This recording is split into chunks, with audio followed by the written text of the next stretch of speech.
Oh my gosh, I'm so excited. These look amazing and they smell even better. Oh my goodness. Hi guys, welcome to Confessions of an Everyday Cook. I'm Morgan. So today is a really special episode and I am so excited to be doing this. I recently bought a Traeger smoker. It's a really fun grilling alternative and it's great especially if you have meat that needs to be cooked low and slow. And while it's cooking, it infuses a nice smoky flavor that is just amazing for barbecue. So today I'm going to be making some St. Louis style ribs and I'm so excited. So let's grab our stuff and let's get started.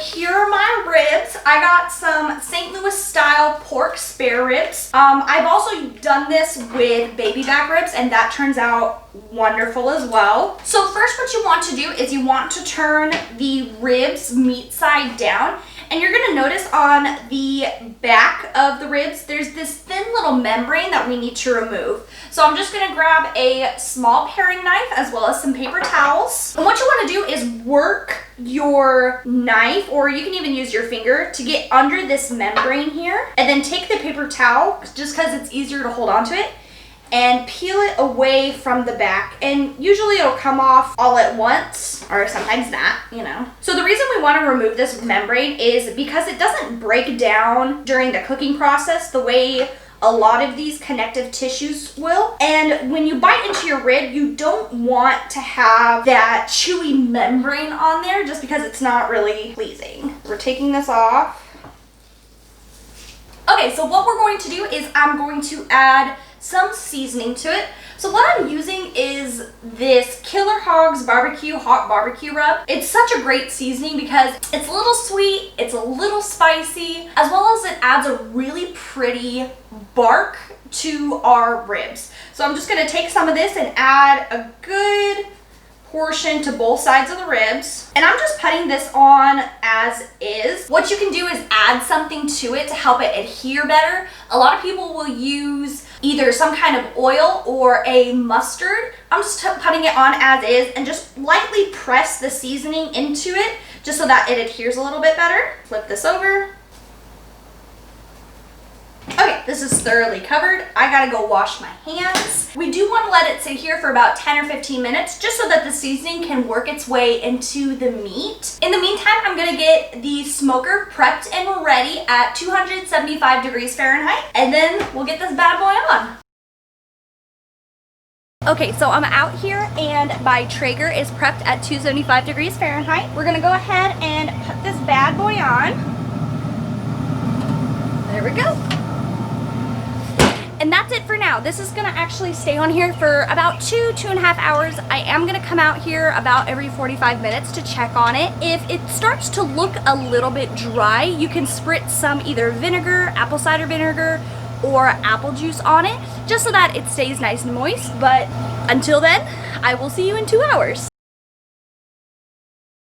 So for the second part in the rib cooking process, we're gonna wrap it in foil with some butter, brown sugar, and honey, just to help kind of glaze it and get just this nice, sweet outer crust to it. And now you can wrap it in either foil or some butcher paper, but I'm just gonna be using some foil. I'm gonna do about 3 or 4 sheets of this, just because I don't wanna lose any of our delicious glaze that's gonna be on there. So we're gonna put down some brown sugar, and then I have a stick of butter we're just gonna cut into chunks.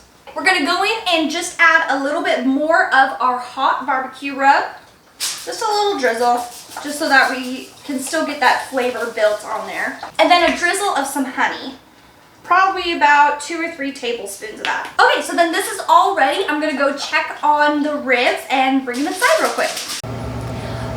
Okay, so the first part of the cooking process is just about done. It's been on here for about 2 hours and 15 minutes. So let's go ahead and take a look here. Oh yeah, that's beautiful. Perfect. So the way to test it is you want your bark to be set. So just take your finger across. You don't want a lot of the spices we put on earlier to transfer. So that's actually perfect. We're gonna take this off. And let's get this inside so we can wrap it. Okay, so we have our wrap ready and I have my ribs here. So what's important about this is Now we are going to cook them meat side down. So I'm gonna take it and just kind of carefully flip it over into here. There. All right, and we're gonna wrap this up really tight.